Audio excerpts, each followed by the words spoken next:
नमस्कार, राजधानी एक्सप्रेस देख रहे हैं आप और मैं हूं आपके साथ अंशिका पाठक। बात लेकिन गुजरात की करेंगे। गुजरात में बीजेपी विधायक दल की बैठक लगातार जारी है। गांधीनगर के कमलम में हो रही है बैठक। सीएम के नाम पर मुहर लगेगी। भूपेंद्र पटेल के नाम का प्रस्ताव पेश किया जाएगा। 12 दिसंबर को मुख्यमंत्री का शपथ ग्रहण होगा। बैठक के बाद दिल्ली जाएंगे भूपेंद्र पटेल, तो सीएम के नाम पर मुहर लगेगी। भूपेंद्र पटेल के नाम का जो प्रस्ताव है वो पेश किया जाएगा। ये सीधी तस्वीर आपको दिखा रहे हैं गांधीनगर से। बैठक में भूपेंद्र पटेल का नाम जो है वो पेश किया जाएगा। बता दें कि भूपेंद्र पटेल ने अपनी सीट से जीत हासिल की है और यहां पर उन्हीं के नाम को पेश किया जा सकता है। ये प्रस्ताव लाया जाएगा। गांधीनगर से ये सीधी तस्वीर आपको दिखा रहे हैं, जहां तमाम जो नए विधायक हैं वो यहां पर पहुंच चुके हैं। टीका किया जा रहा है उनके स्वागत के लिए और यहां सबकी मीटिंग होगी। 12 दिसंबर को मुख्यमंत्री का शपथ ग्रहण होगा। बीजेपी ने गुजरात में इस बार प्रचंड जीत हासिल की और उस जीत को ध्यान में रखते हुए भूपेंद्र पटेल का नाम जो है आज इस मीटिंग में रखा जा सकता है। मेहुल झाला मेरे सहयोगी मेरे साथ जुड़ गए हैं। मेहुल, क्या जानकारी मिल रही है इस बैठक को लेकर, इस मीटिंग को लेकर? क्या एक बार फिर भूपेंद्र पटेल की सरकार? बिल्कुल औपचारिक तौर पर जब पहले से ही ऐलान कर दिया था कि भूपेंद्र पटेल गुजरात के मुख्यमंत्री का चेहरा होंगे और उसी नाम पर एक मत था भारतीय जनता पार्टी। मैं आपको बताऊं कि घाटलोड़िया विधानसभा क्षेत्र से केवल नामांकन ही भारतीय जनता पार्टी की ओर से एक ही हुआ था और वो था मुख्यमंत्री भूपेंद्र पटेल का। अभी 20-25 मिनट पहले BS येदियुरप्पा कर्नाटका के पूर्व मुख्यमंत्री यहाँ पर पहुंचे हैं। वो बैठक में हिस्सा लेंगे। अर्जुन मुंडा का अभी आना बाकी है और जिस तरह से देखा जाए कि भारतीय जनता पार्टी और केंद्रीय मंत्री राजनाथ सिंह भी आज के बैठक की अध्यक्षता करेंगे। राजनाथ सिंह जी, BS येदियुरप्पा और अर्जुन मुंडा जी केंद्रीय मंत्री, ये तीनों यहाँ इस बैठक में मौजूद रहेंगे और सर्वसहमति से बताया जा रहा है कि भूपेंद्र पटेल का नाम का प्रस्ताव रखा जाएगा बतौर विधायक दल के नेता के रूप में। और तकरीबन 2 बजे के आसपास राज्यपाल से मिलके सरकार संरचना के बारे में एक जो प्रोफार्मा है वो पेश किया जाएगा कि अब सरकार रचनी है। कुल मिलाकर देखा जाए तो 156 विधानसभा क्षेत्र की सीट पर जिस तरह से भारतीय जनता पार्टी ने बहुमत हासिल किया है और ये कहा जा रहा है कि 149 सीट का 1985 का माधव सिंह सोलंकी का जो रिकॉर्ड है इसको तोड़ दिया गया है भारतीय जनता पार्टी के द्वारा। अब 104 विधायक ऐसे हैं जो गुजरात विधानसभा में पहली बार इस चुनाव में चुनकर आए हैं। मैं आपको बताऊं कि 38 MLAs का भारतीय जनता पार्टी ने टिकट काट दिया था और नए चेहरों को टिकट दिया था। इसमें पूर्व नायब मुख्यमंत्री नितिन पटेल भी शामिल थे और मुख्यमंत्री रहे पूर्व मुख्यमंत्री विजय रूपानी भी शामिल थे। जिस तरह से देखा जाए कि मंत्रिमंडल किसको समावेश किया जाएगा, तो कुछ पुराने चेहरे होंगे जो भूपेंद्र पटेल सरकार में मंत्री थे, कैबिनेट मंत्री थे, राजस्व मंत्री थे और कुछ नए चेहरे भी होंगे जो इस आज की बैठक के बाद जिनका नाम मंत्रिमंडल में तय होना है उस पर भी चर्चा हो। मेहुल, आपने जिक्र किया है तो याद आता है विपक्षियों का वो आरोप जिस पर बार बार विपक्षियों ने ये कहा है कि पहले देखिए विजय रूपाणी साहब, फिर उसके बाद भूपेंद्र पटेल। क्या भूपेंद्र पटेल ही मुख्यमंत्री रहेंगे? क्या बीजेपी इस बात की श्योरिटी देती है? और अब जो चर्चाएं हैं मेहुल, क्या उससे विपक्ष को जवाब मिलने वाला है?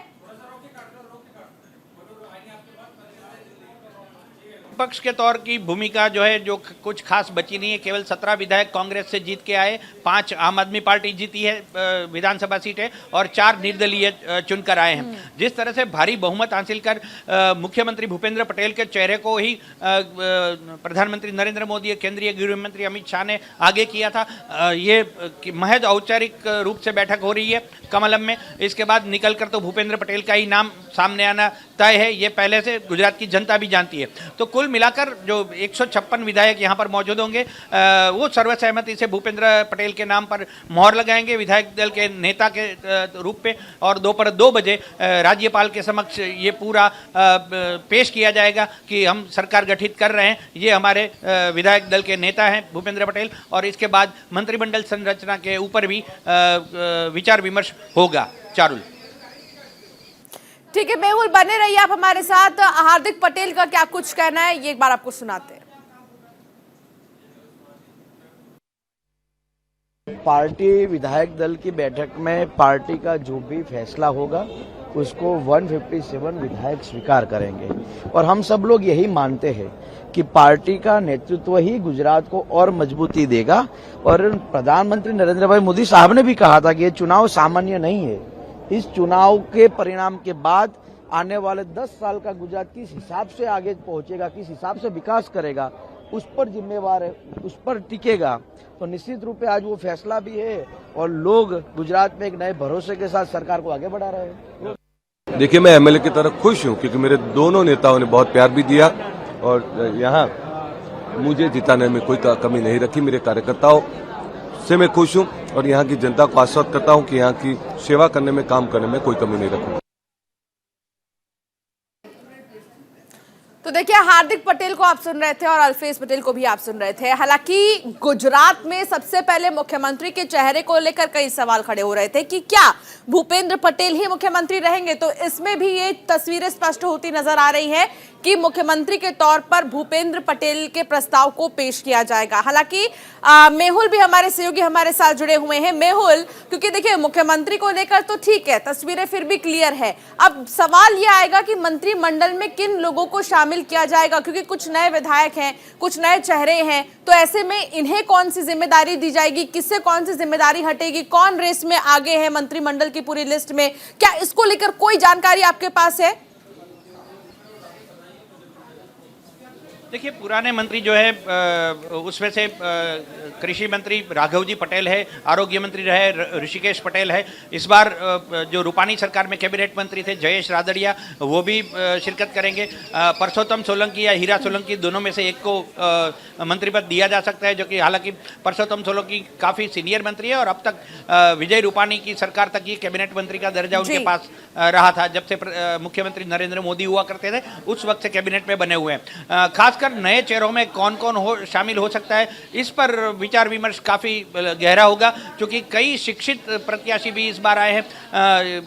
केयूर रोकड़िया जो राजकोट से वडोदरा से महापौर है, वो भी बतौर विधायक चुन के आए हैं। ठीक है मेहुल, वहां आप नजर बनाए रखिए, वहां नजर बनाए रखिए गुजरात की, क्योंकि हलचल की हर एक तस्वीर आप शुरू से ही दर्शकों तक पहुंचा रहे हैं, इसलिए आप वहां नजर बनाए रखिए। फिलहाल बहुत शुक्रिया तमाम जानकारी साझा करने के लिए मेहुल।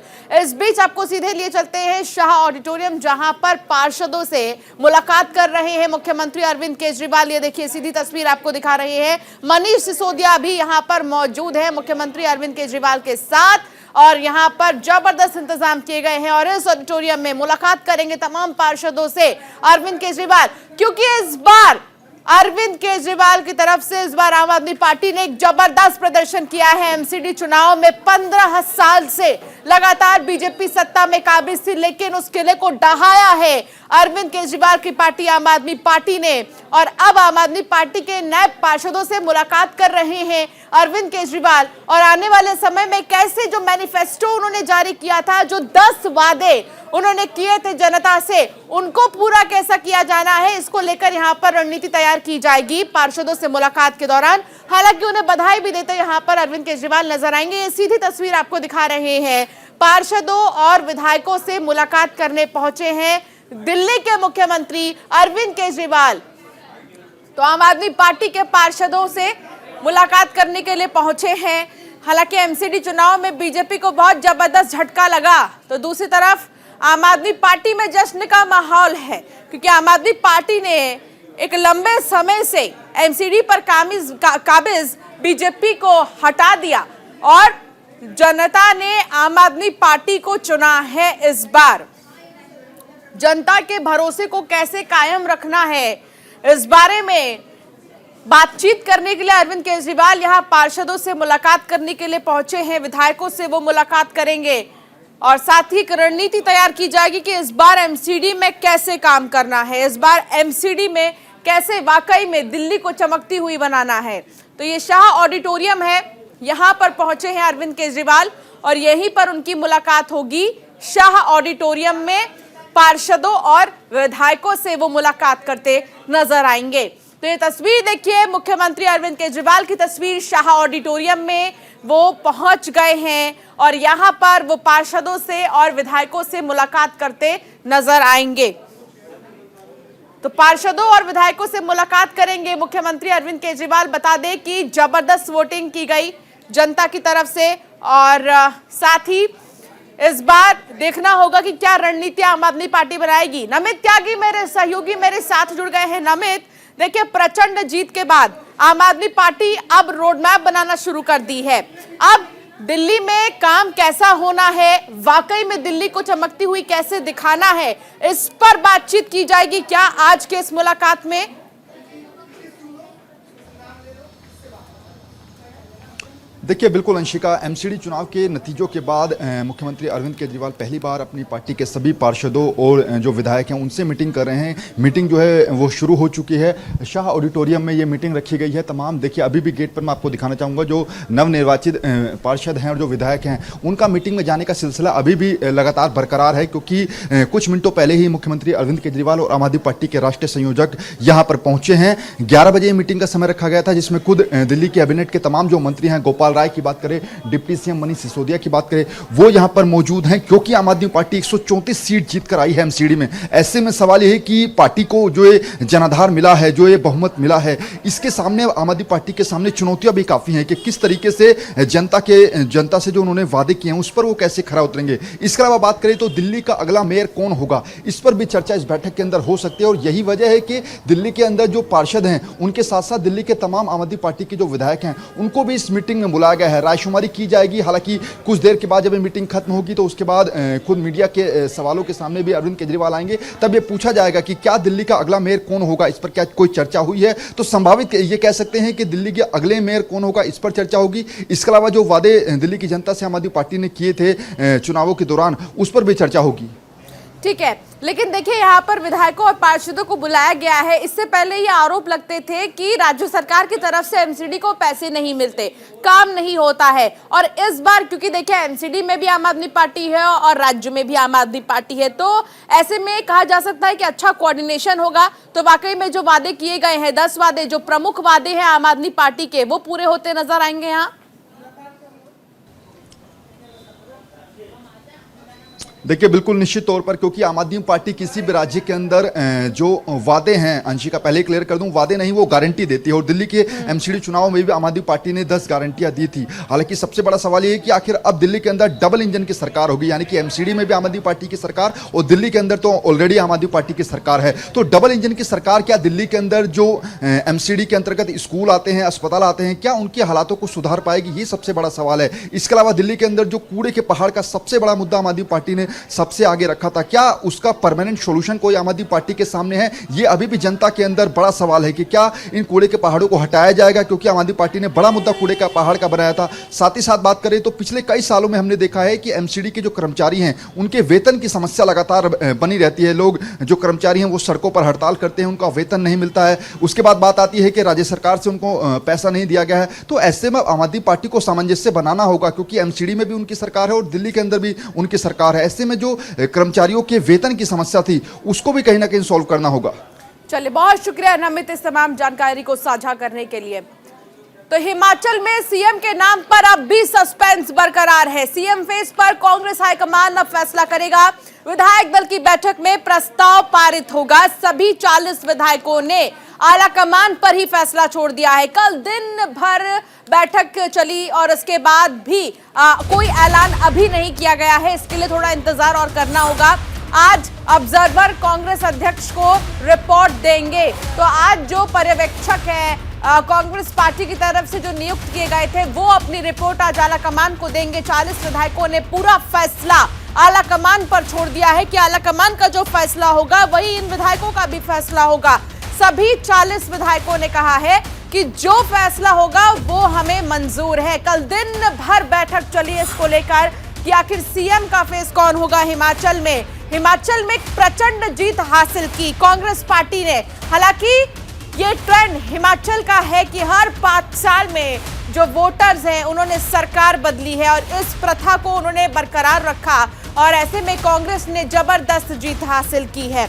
अब इस जीत के बाद लेकिन मुख्यमंत्री का चेहरा कौन होगा, इस पर अब भी सस्पेंस बरकरार है, जिसको देखते हुए आज कहा जा रहा है कि ऐलान किया जा सकता है कि कौन हो सकता है हिमाचल का मुख्यमंत्री क्योंकि ऑब्जर्वर जो है वो आज अपनी रिपोर्ट देंगे।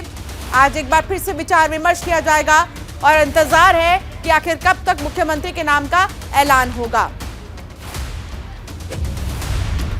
जसवीर मेरे सहयोगी मेरे साथ जुड़ गए हैं। जसवीर, देखिए रिजल्ट सामने आ गए हैं और एक खुशी का माहौल, जश्न का माहौल कांग्रेस पार्टी के अंदर, कांग्रेस पार्टी के कार्यालय में देखा गया।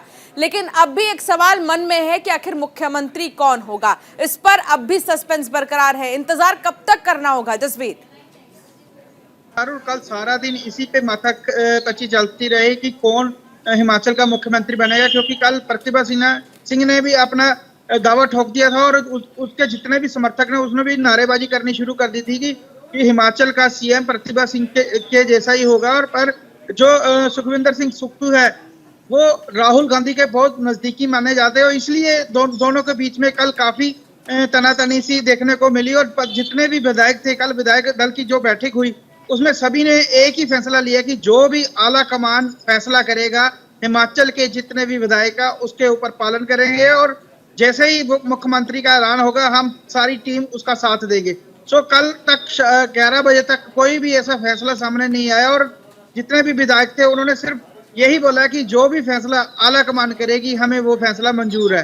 पर अगर बात करें प्रतिभा सिंह की और सुखविंदर सुक्खू की, दोनों के समर्थकों के बीच में कल काफी कहासुनी भी हुई और बाद में दोनों का आपस में पैचअप भी हो गया और दोनों एक मंच में देखने को भी मिले। बाद में 11 बजे के करीब राजीव शुक्ला ने एक अनाउंसमेंट की और उसने बोला कि इन दोनों में अब कोई भी ऐसा झगड़ा नहीं है, जो भी आला फैसला लेगी हमें वो मंजूर होगा। जी पर देखिए अंशिका बात कर रही हूँ जसबीर में स्टूडियो से। पहले तो दूसरी चीज ये कि प्रतिभा सिंह का आपने जिक्र किया, हालांकि वीरभद्र सिंह को नजरअंदाज नहीं किया जा सकता, ये प्रतिभा सिंह ने कहा है। वीरभद्र सिंह का सबसे लंबा कार्यकाल रहा हिमाचल में, उन्होंने बहुत कंट्रीब्यूट किया है हिमाचल के लिए। क्या इस चीज को पार्टी याद रखेगी? क्या ये चीज आला कमान के ख्याल में रहेगा?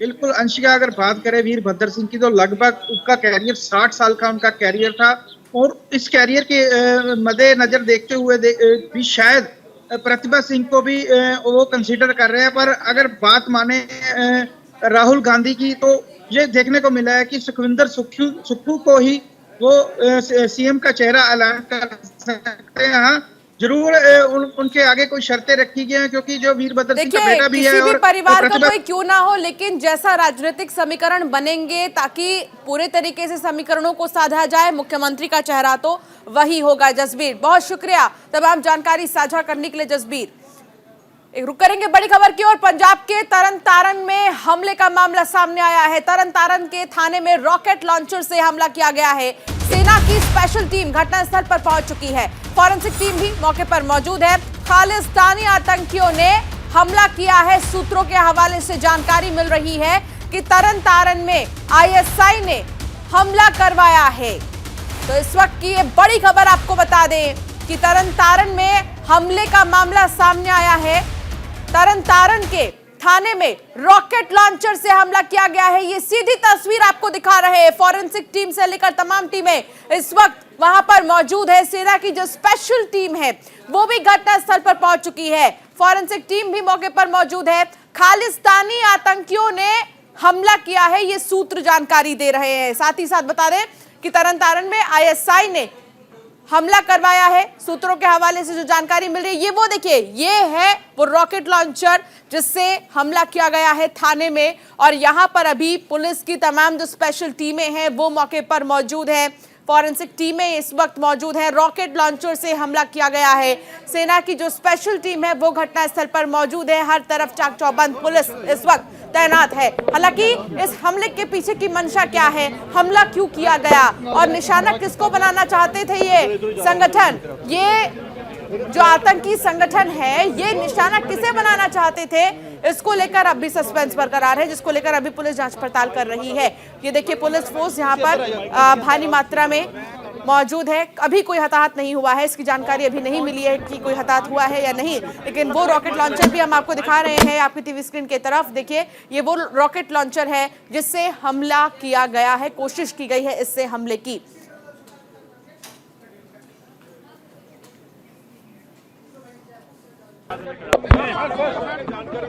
ਕਾਈਂਡਲੀ ਵੇਟ ਫॉर 10 ਮਿੰਟ ਦਾ ਵੇਟ ਕਰ ਲਓ ਬਟ ਦਿਸ ਇਜ਼ ਨਾਟ ਦਾ ਵੇ ਯਾਰ ਤੁਸੀਂ ਸਾਨੂੰ ਮਤਲਬ ਅੰਦਰ ਹੀ ਨਹੀਂ ਜਾ ਸਕਦੇ ਅਸੀਂ ਪਲੀਜ਼ ਸਟਾਪ ਯਾਰ so we update last night we have been here so just wait ਰਾਤੋਂ ਵੀ ਦੇਖਿਆ ਤਰਨਤਾਰਨ